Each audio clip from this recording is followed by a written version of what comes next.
Hi guys, I am Layla Letitia from Layla's Life. This is another mini training on motivation. For those who do not know me, I am Layla Letitia. I am a life coach. I help you shift your mindset and I also help you manage your mindset for success. So today's mini training is on motivation. Let's get right into the training, guys. Now, what is motivation? With all my trainings, I do like to define what the subject is so we can get a general idea of what motivation is, and then I'll break it down into different parts, right? So, what is motivation? Now, the textbook definition of motivation is that motivation comes from the word motive, of course, right? And the original meaning of the word motive deals with movement. So movement is central to motivation, right? So if you're not moving, then you're not motivated. Okay, guys? Now, motivation is our internal desire to accomplish something that is important to us. Um, this motivation or desire, it makes us take action. Now, motivation is about an unmet need that we want to satisfy. It's a goal that we want to fulfill, right? So again, without movement, motivation is going to be very, very, very, very lacking and very slow, right? Now I'd like to talk about the four M's of motivation, and these are the basic categories that motivate us to move forward. Okay. The first M is going to be mastery. Now, what do I mean when I say mastery? It's pretty simple. It kind of goes with the word itself. It just means that you want to be the very best at something, and that's what motivates you. So, for instance, let's take a basketball star like maybe Steph Curry or Michael Jordan. They spend hours and hours at the gym mastering their skill because they want to be the best, right? So again, mastery is, the aim of motivation that makes us want to be the very best at something. The next M of motivation is going to be momentum, right? So this is what motivates me. Okay, so momentum is being able to do what you want when you want it, and we call this freedom. We call this freedom to do what we want and when we want to do it. And this is freedom. So my purpose is that I want to be able to get myself to a place where I'm able to do what I want when I want. So my motivation is definitely falls under this M. Okay, but also the next M of motivation is going to be money and material, right? The desire for wealth, right? So who doesn't want to earn $1 million, make $1 million? And of course, in our lives, we go to school, we get good jobs, we are entrepreneurs. Why? Because we want money and material wealth, right? And then finally, it is mating. Mating. We are designed on Earth to be, to be paired. God made Adam and Eve for a reason. You know what I mean? So in life, our motivation as we grow up, we get married, we get, our husbands and wives, but that is a motivation, for us is finding our partner. Husband, wife, partner. You have it. You get the picture. Now moving forward, um, so what are the most common stealers of motivation? And these are the things that prevent us from being motivated, right? These are the things that prevent us from being motivated. And again, this is not an exclusive list, excuse me, but this is just kind of what I want to cover in this mini training. Okay. So the first thing we're going to talk about is when you're paralyzed by fear. Remember, fear is false evidence appearing real, right?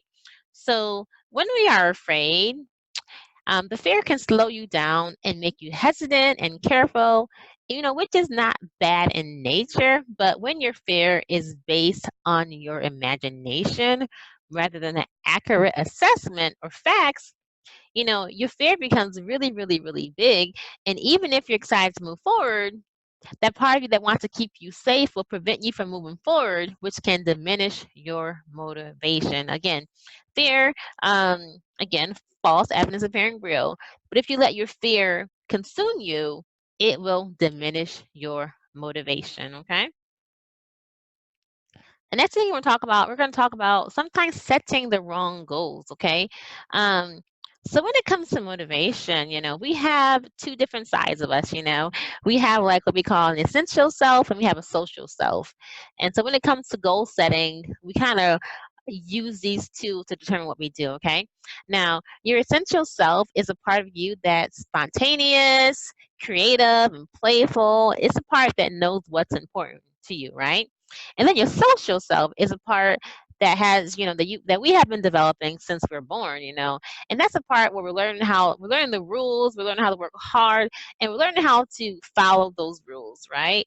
So when you're lacking motivation, it is because you're setting goals based purely on your social self, and this is pulling you away from your direction of your essential self, that where they want to take you, where that your essential self wants to take you. So it's pulling you away from that, and so your essential self uses demotivation to slow you down and to detach you from toxic goals you set. Okay, now another issue with goal setting, of course, is that you're either setting your goals too big or too small. Okay. Now, when you set your goals so small, they fail to inspire you, and guess what? They don't even get you out of your comfort zone, right? You're kind of like you're over it, right? Just over it.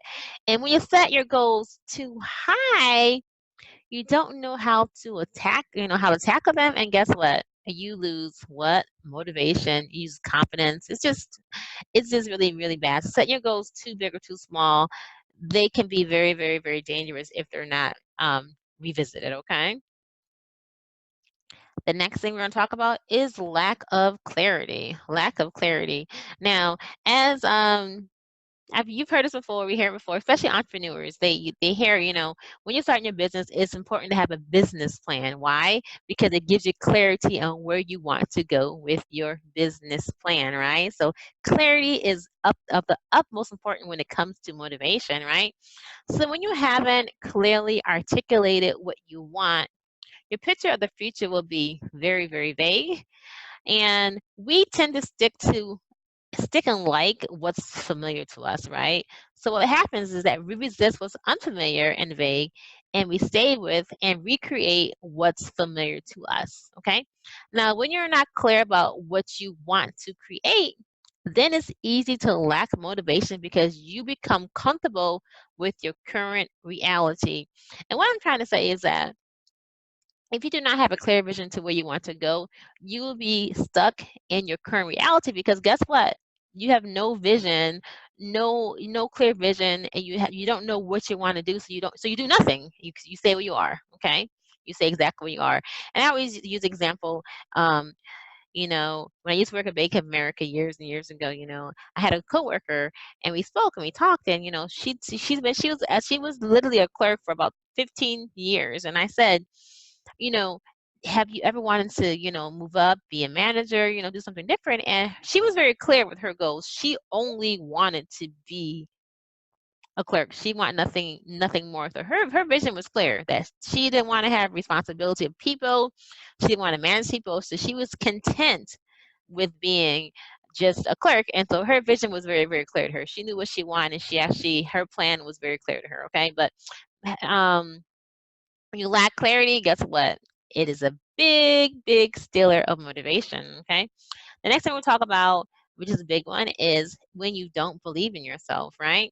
So let's say there's something that you want to do, but deep inside, you don't believe you can do it, right? So when you don't believe you can do it, what happens is you get stuck and you do nothing, right?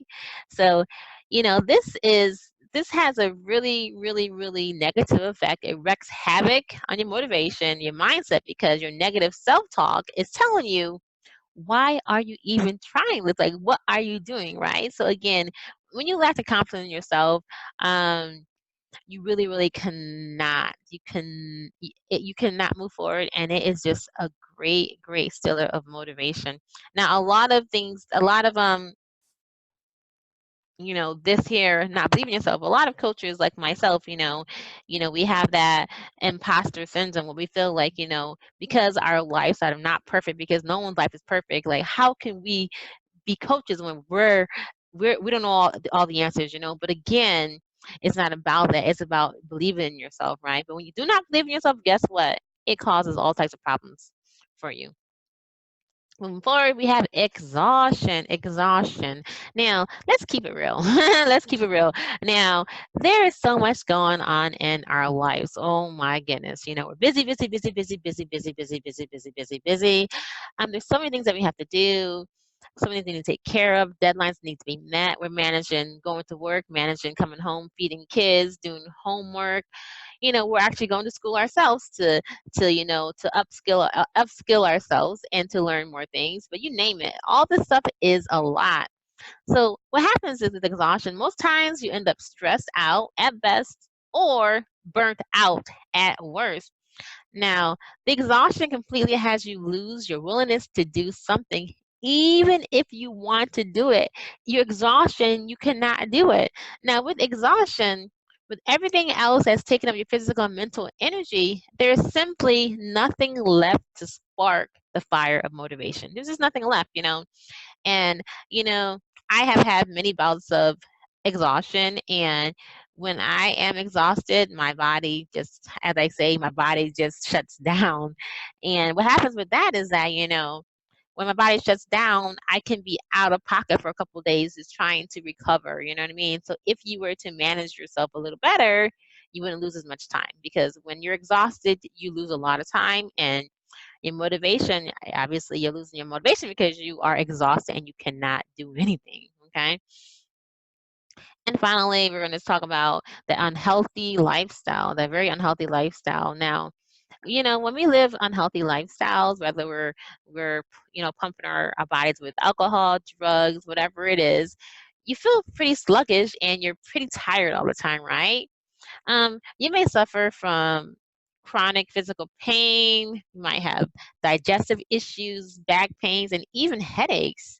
Now, what happens when we are not, you know, living when we are living an unhealthy lifestyle? It can, you know, result in brain fog and and then we have trouble focusing all the time, right?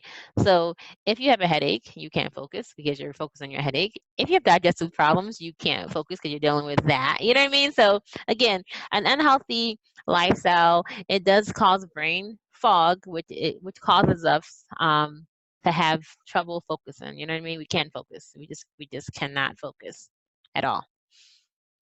So now, how to get motivated again. So what do we do about those things we just covered? Like, how do we get motivated when we have those things going on? So with fear, um, with fear, we have to learn how to deal with our fears, right? And again, fear is what? False evidence appearing real, right? So we need to deal with our fear. And one way to deal with them is we need to identify them so that we are aware of them. Again, I'll say that one more time. Identify them so that we are aware of them. Now, it is important to remember that your fears, you know, be gentle with your fears because your fears, they're there to protect you, right? So you thank them, right? Be gentle with fear, okay? Because our fears are really designed to protect us. But again, if you let your fear paralyze you, then it's going to have a negative effect on your motivation.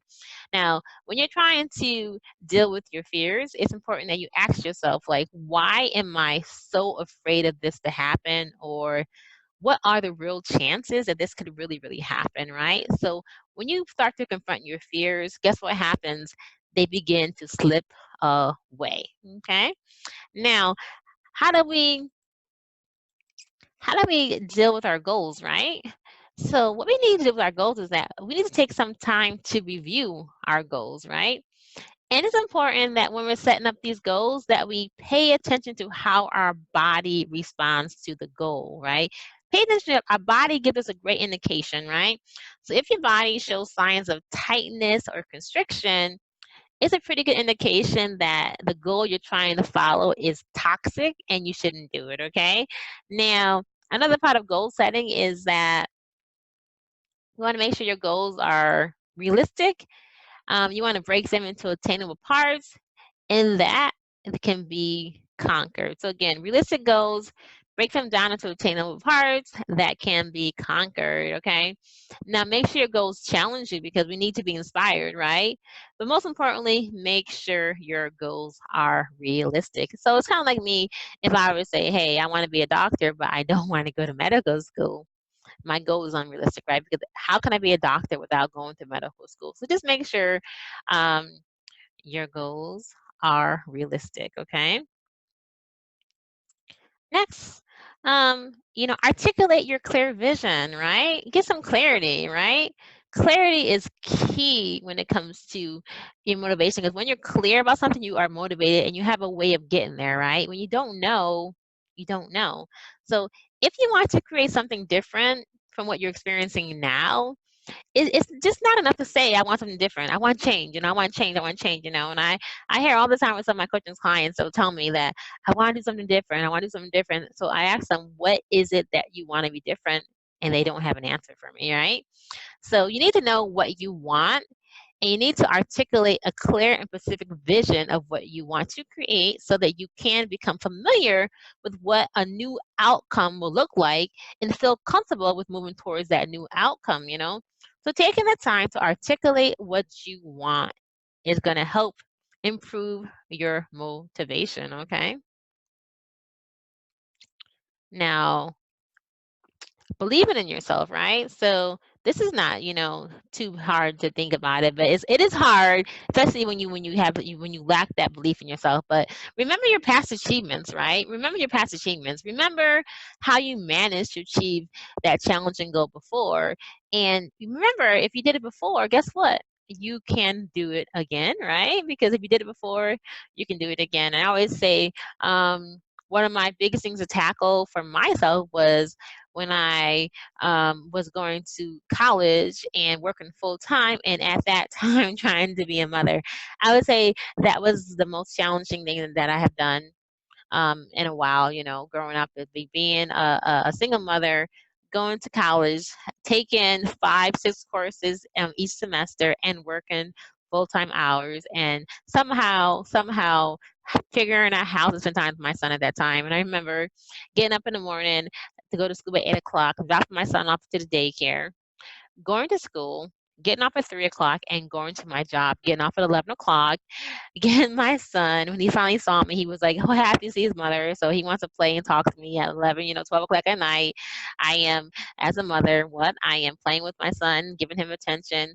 He goes to sleep. I'm trying to do my homework. But again, when you lack confidence in yourself, remember the past. It really, really will help bring things back into perspective, right? And when it comes to exhaustion, yeah, exhaustion. You want to free up some time, right? Free up your time, right? So you want to free up physical and mental energy. You want to learn how to prioritize, right? You want to rest, de-stress. You definitely want to try to get 8 hours of sleep each night. And I'm so struggling with this part from my life. I get about 6 hours, 5 to 6 hours of sleep each night, and I do need to increase it to 8 hours because I do still feel very, very sluggish and very tired a lot. And I know it's because I do not get enough sleep. You want to clear your mind with meditation and journaling. Now, I know in one of my groups, I did this challenge about meditation and what it does. But meditation, oh my goodness, even if it's for 10 or 5 minutes a day, it is such a clearing. It frees your mind. It is so relaxing. It's such a great thing. And to get up every day and do that meditation for me is key to start my day. And of course, journaling. You can journal in the morning time, at nighttime, throughout the day, whatever. But it really, really helps you put things in perspective when you journal. Okay. And finally, always with exhaustion, practice cleaner eating habits because when you do eat poorly, it has a negative effect on your body, right? And then finally, guys, we're talking about unhealthy lifestyle. So you have to rest, right? Again, I repeat it again, sleep at least 8 hours every single night. I still struggle with this. I'm guilty. You also want to exercise about 15 minutes a day. Sweat. So if you're not exercising 15 minutes a day, I know me and my friend Donna, we used to, like, on our breaks, we used to power walk around the building. So of course, and we had 15-minute break with power walks. So either you can't, like, actually, get to the gym or, work out at your house. I know that, if you work in regular 9 to 5, we all get 15-minute breaks, and take that time to do power walks, take that time to do leg lifts, just take that time. Just make sure you're sweating at least 15 minutes a day. Also, you want to start with a healthy breakfast, right? A healthy breakfast. There's been so many studies about eating a healthy breakfast and what it does for our bodies, right? And again, you want to opt for cleaner eating habits. Opt for fresh, healthy, nourishing food. Try to cut out gluten, dairy products, and processed food, because they do have a negative effect on our body. And if you are drinking a lot of caffeine, partaking in alcohol, drugs, nicotine, of course, you want to give up those things so that you can get your motivation back on, okay? Now, again, there you have it. That is our mini training on motivation. So, what we must do with our motivation, we have to get moving, okay? You can't be motivated without moving. So, get moving now, guys. So, guys, I hope you guys enjoyed this quick mini training on motivation. If you have any questions, please put them in the comments and I will get back to you.